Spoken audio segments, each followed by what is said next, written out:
जय हिंद, नमस्कार फ्रेंड्स। ज्योति क्लासेस में आप सभी का एक बार फिर से स्वागत है।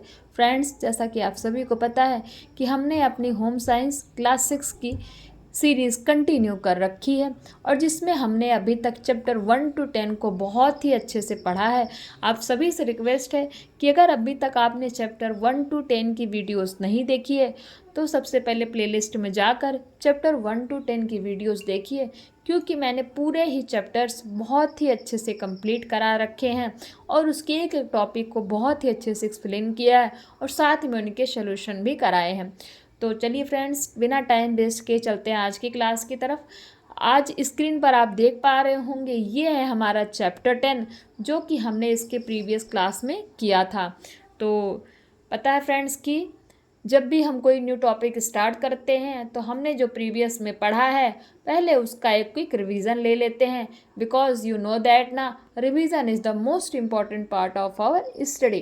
तो चलिए फ्रेंड्स, फटाफट हम ये देख रहे हैं यहाँ पर स्क्रीन पर कि चैप्टर 10 है जो हमने प्रीवियस क्लास में किया था।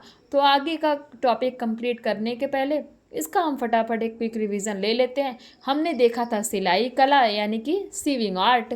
फिर हमने उसमें क्या पढ़ा था कि सिलाई का महत्व क्या है, सिलाई की आवश्यकता क्यों पड़ती है और सिलाई करने के लिए किन किन चीज़ों की ज़रूरत पड़ती है, उन चीज़ों पे हमने नज़र डाला था। कपड़ा, फीता या इंची टेप, सुई, धागा, नंबर 5 खड़िया या मिल्टन चौक, नंबर 6 कैंची, नंबर 7 था हमारा मशीन, नंबर 8 था स्केल, नंबर 9 आलपीन, नंबर 10 अंगुस्ताना यानी कि जो उंगली में पहनते हैं उसको अंगुस्ताना बोलते हैं, नंबर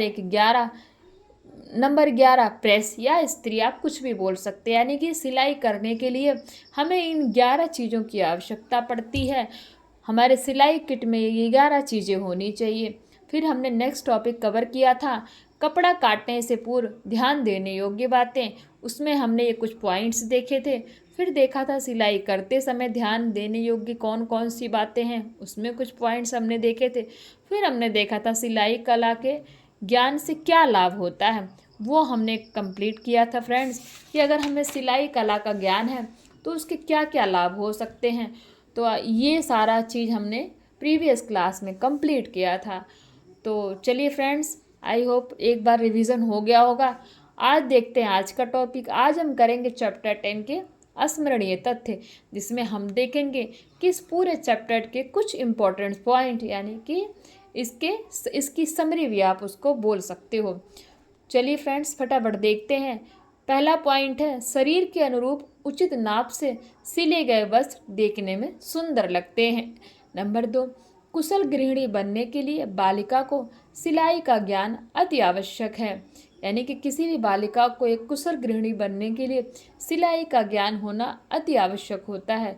नंबर 3, सिलाई के लिए प्रमुख वस्त्र क्या है? कपड़ा। यानी कि आपको जैसे पूछ लिया जाए कि सिलाई के लिए सबसे ज़्यादा ज़रूरी क्या होता है, भले ही कुछ हो ना हो लेकिन सबसे इम्पॉर्टेंट क्या होता है? कपड़ा। क्योंकि सिलाई होगी किस पे?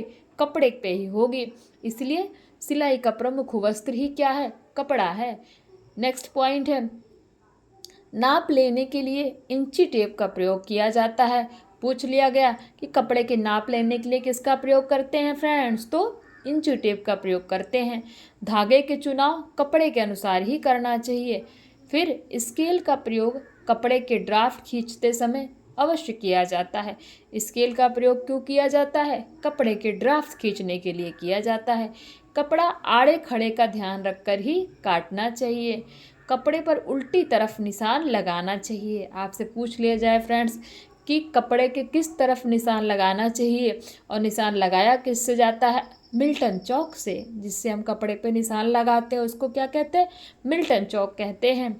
तो कपड़े की उल्टी तरफ ही निशान लगाना चाहिए। नेक्स्ट है घर में स्वयं सिलाई करके हमारी आर्थिक रूप से बचत हो सकती है। नेक्स्ट पॉइंट है सिलाई करते समय हाथ सदैव स्वच्छ होने चाहिए। आई होप फ्रेंड्स ये स्मरणीय तथ्य आपको अच्छे से समझ में आए होंगे। देखिए फ्रेंड्स, ये स्मरणीय तथ्य है जो कि बहुत ही इम्पोर्टेंट है और इन्हीं से क्वेश्चंस बनते हैं। चलिए, ये चैप्टर कंप्लीट हुआ। नेक्स्ट देखते हैं इसकी प्रश्नावली, जिसमें हम करेंगे बहुविकल्पीय प्रश्न, रिक्त स्थान पूर्ति और सही गलत का चिन्ह। तो सही विकल्प पर सही का निशान लगाइए। सिलाई की आवश्यक वस्तु क्या है? कपड़ा, धागा, सुई या ये सभी? तो हमने अभी पढ़ा था कि सिलाई की आवश्यक वस्तुएं क्या क्या होती हैं, वो देखा था। और आपसे अगर पूछ लिया गया तो कितनी होती हैं, तो 11 होती हैं। इसमें से कितनी दे रखी हैं? आपको 3 ऑलरेडी दे रखी हैं, कपड़ा, सुई, धागा।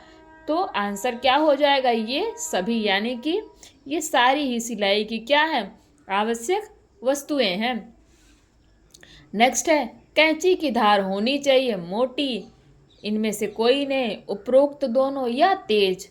तो कैंची की धार हमेशा कैसी होनी चाहिए फ्रेंड्स? कैंची की धार तेज होनी चाहिए। नेक्स्ट है, कपड़े पर निशान लगाना चाहिए किस तरफ? सीधी तरफ, उल्टी तरफ, आड़ी तरफ या इनमें से कोई नहीं? फटाफट बताइए। हमने अभी पढ़ा कपड़े पर निशान लगाना चाहिए उल्टी तरफ। किस तरफ? उल्टी तरफ, यानी कि अपोजिट साइड। नेक्स्ट है, रिक्त स्थानों की पूर्ति कीजिए। कपड़े के डैश के अनुसार कपड़े का अर्ज देख लेना चाहिए। तो कपड़े के डैश के अनुसार यानी कि कपड़े के नाप, यानी कि कपड़े के नाप के अनुसार कपड़े का अर्ज देख लेना चाहिए। नंबर 2, डैश लगाने से कपड़ा खिसकता नहीं। क्या लगाने से कपड़ा खिसकता नहीं फ्रेंड्स? तो आलपिन, हमने पढ़ा था। क्या लगाने से कपड़ा खिसकता नहीं? आलपिन लगाने से कपड़ा खिसकता नहीं। आप देखते होंगे आलपिन का हम बहुत प्रयोग करते हैं, चाहे वह साड़ी हो, चाहे दुपट्टा हो, कई सारी जगह में प्रयोग किया जाता है। नंबर 3 रह गया, सिलाई करते समय कैसे नहीं बैठना चाहिए फ्रेंड्स? तो हमने अभी आपको प्रीवियस क्लास में बताया था कि सिलाई करते समय झुक कर नहीं बैठना चाहिए। किस तरह? झुक कर नहीं बैठना चाहिए। किस तरह नहीं बैठना चाहिए? झुक कर नहीं बैठना चाहिए। नंबर 4, स्वयं कपड़ा काटने से कपड़े का डैश क्या होता है? स्वयं कपड़ा काटने से कपड़े का अपव्यय नहीं होता। अपव्यय नहीं होता है, यानी कि कपड़ा खराब नहीं होता है। नंबर 5 में, कपड़े के रंग का ही डैश करना चाहिए। तो कपड़े का रंग का क्या करना चाहिए फ्रेंड्स? क्या होना चाहिए, करना चाहिए? तो धागा। हमने प्रीवियस क्लास में पढ़ा था ना कि जो कपड़े में धागा लगता है वो कैसा होना चाहिए? तो कपड़े के रंग का ही होना चाहिए। तो फ्रेंड्स, ये हमारा रिक्त स्थानों की पूर्ति हुई। नेक्स्ट देखते हैं, कई वर्षों पूर्व मनुष्य तन ढकने के लिए जानवरों की खाल का प्रयोग करते थे। तो क्या ये स्टेटमेंट सही है? तो हाँ फ्रेंड्स, ये स्टेटमेंट क्या है फ्रेंड्स? ये स्टेटमेंट सही है। नेक्स्ट है, खड़िया का प्रयोग वस्त्र सिलने के लिए होता है। खड़िया का प्रयोग किसके लिए होता है? वस्त्र सिलने के लिए होता है? नहीं फ्रेंड्स, खड़िया का प्रयोग वस्त्र सिलने के लिए नहीं होता है। नेक्स्ट है, स्त्री की सहायता से वस्त्र सिकुड़न समाप्त हो जाती है। स्त्री मतलब प्रेस की सहायता से वस्त्र की सिकुड़न कैसी हो जाती है? समाप्त हो जाती है। तो ये स्टेटमेंट क्या है फ्रेंड्स? ये स्टेटमेंट आपका सही हो जाएगा। नेक्स्ट है, कपड़े को क्या करना चाहिए? सर्वप्रथम काटना चाहिए। तो सब कपड़े को सर्वप्रथम काटना चाहिए?